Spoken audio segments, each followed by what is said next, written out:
Hey guys, it's Stephen here, and I'm talking about football. Do you remember football? It's actually a thing. I've got some football news today, not World Health Organization news. Anyway, before I dive into that football news, I want to say thank you to my channel sponsor, OneFootball.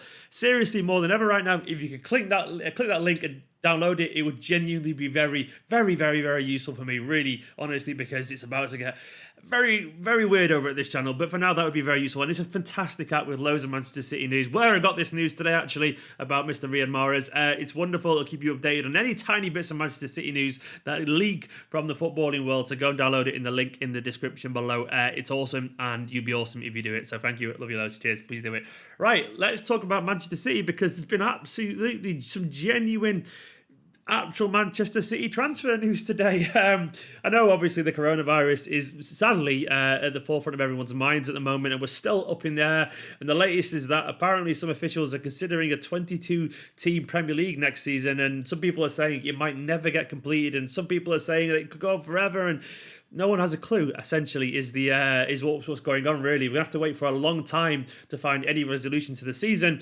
But players have already started to think about their future, according to the latest news. And Riyad Mahrez, according to ESPN and the Mail and loads of other places, is being lined up by Paris Saint-Germain. Now, according to this report, he's not happy about the idea of Manchester City not being in European football for the next 2 years. Now, the latest on that, according to Reuters, is that City's appeal against UEFA is currently up in the air, as the Court of Arbitration for Sport in Switzerland is trying to deal with the impact of the coronavirus.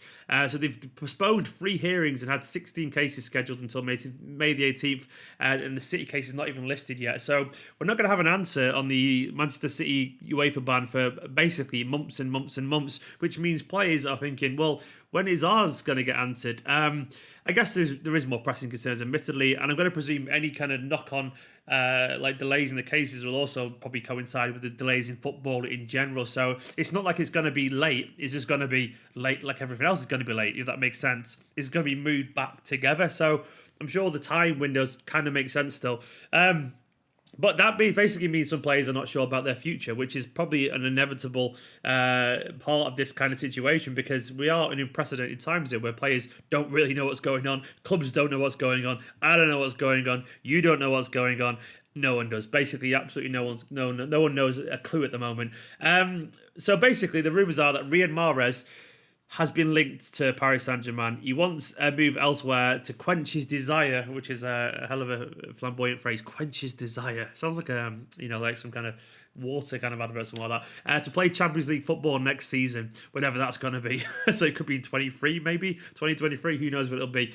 And Paris Saint-Germain want him. Now, obviously, Mahrez has become a pretty crucial member of this team in general. He's been in and out of the team, but Mahrez has been very, very useful this season with 9 goals and 14 assists in his 37 appearances for Manchester City. And even though he's kind of mercurial, which I think is the best word to describe Mahrez, which usually means someone who can do magical things but also can disappear every now and then.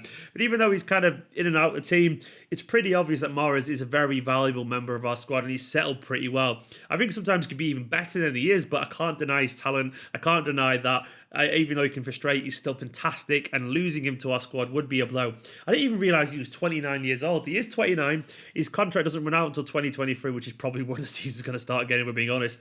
But yes, he isn't getting any younger, so he probably thinks to himself, well, if I'm not going to be playing in the Champions League for the next 2 years, I'd rather go somewhere else. And I can imagine to Mahrez, playing for someone like PSG would appeal a lot to them. Now, the rumours are that PSG would go after Mahrez because they'd see him as a replacement for Kylian Mbappe. And Mbappe really wants to move at some point. He'll probably end up at Real Madrid or Barcelona or someone like that. He'll go to one of the Spanish super clubs because he won't spend all his time in Paris. And then they'll think, well, basically, how can we replace him for a decent price? Imagine they get like $250 million from Mbappe, like 250 million or something like that. I'm going to presume that at most, 100 million to get Mahrez, because we would sell him probably for around that fee, I'd guess, given his age and stuff like that. So they're probably thinking they could make a big profit on that and then get a player who would be, in League One in particular, really, really fruitful. Now, Mahrez, with all due respect to Mahrez, I mean, you'd rather have Mbappe because Mbappe is the future and probably got higher ceiling than Mahrez. But Mahrez is still a quality player, a top class player, and he would do absolute bits over at PSG. I've got no doubt about that whatsoever. For us, though, it'd be a big blow. But he's potentially replaceable given his age, but he would be a massive blow because where else do you get someone with that kind of return? It'd be a huge shame and it'd be lost, especially preemptively given everything that's going on at the moment. But that's the thing is at the moment we're not sure about who's going to leave, who's going to stay. I'm expecting in general we're going to see lots of this kind of rhetoric online, like lots of players kind of really probably putting themselves out there because their career is only short, and maybe the current situation has probably hammered that home a little bit. Like everyone at the moment is feeling very introspective. I am, you are probably. Like when you've got a global pandemic around, it starts to make you think about life in a little bit more detail. And I would not be surprised if some players are thinking, what's my future hold? And they probably think, well, I've only got a short career. I would rather just maximize the hell out of it. And you never know what a time away to think can do. Like maybe these players at home for the next month or two might make them think a bit negatively about the club. I hope it doesn't happen. But the more time people have to think, usually the more decisions they make. So I'm starting to wonder if this is just the tip of the iceberg and seeing this kind of unrest. Obviously, this all could just go away in a heartbeat. Manchester City could get their they could have their appeal successfully and that it could be overturned. We might not be banned from European competition. And in that instance, I guess we won't see anyone leaving really. We should be fine. But as it is, I would not be surprised if agents at the moment are talking to the players and the players are saying to the clubs, look, how can you reassure us that we're going to play at the high level? How can you actually do that? And City are probably just saying, trust us.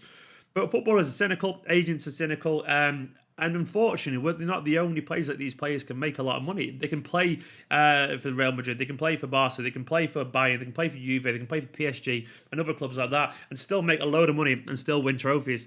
So as appealing as Manchester City are, for people like Riyad Mahrez and who knows else, they could look elsewhere. And that's the concern, basically. And that's the concern that comes with things kind of rolling on and general uncertainty around the club. It could have effects us in that way, both emotionally and psychologically. So that is something that we need to think about. In terms of the appeal, like, as I said, it's been postponed because everything's postponed. We don't know what's going on there. There's been very little information about it. I was saying on Twitter how I kind of miss talking about simple things such as the appeal. That seems like a bygone era already. It's only been like a week or whatever, but I already missed talking about financial fair play and other such nonsense. I guess we're just going to have to sit tight and see what goes on. Now, the rumours going around about the rest of the season. Some people reckon it'll be played from July to September. Then they might extend the league to 20 to 22 teams, maybe get no relegations and have the top two from the Championship come up and then maybe just kind of give Liverpool the title, which would be weird, but do whatever you have to. I'm not too bothered as long as everyone remains healthy. I know, like, statistically City can win it, but I suspect deep down most of the clubs would probably admit that it is Liverpool's title. Even Manchester City might admit it. Guardiola definitely would probably say that. It probably won't happen. Who knows if it will happen or not.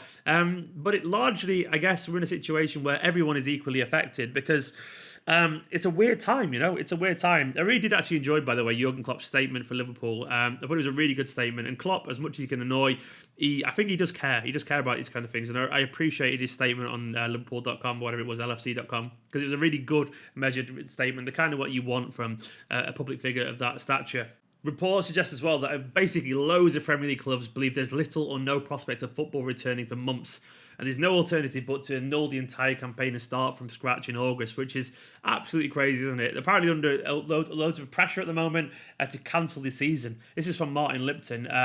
After announcing that 3-week shutdown, they're going to have an emergency meeting of shareholders next week. That's crazy to think. And loads of clubs as well have had digital thermometers to security, manning entrances.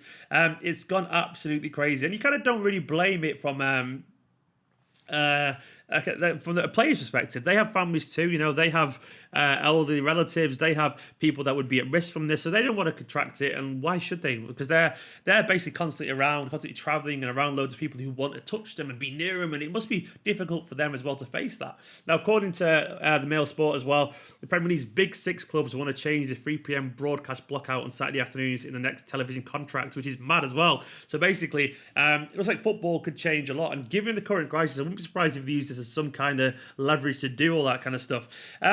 But it's a weird one, isn't it, at the moment? There's so much to talk about, there's so little to talk about.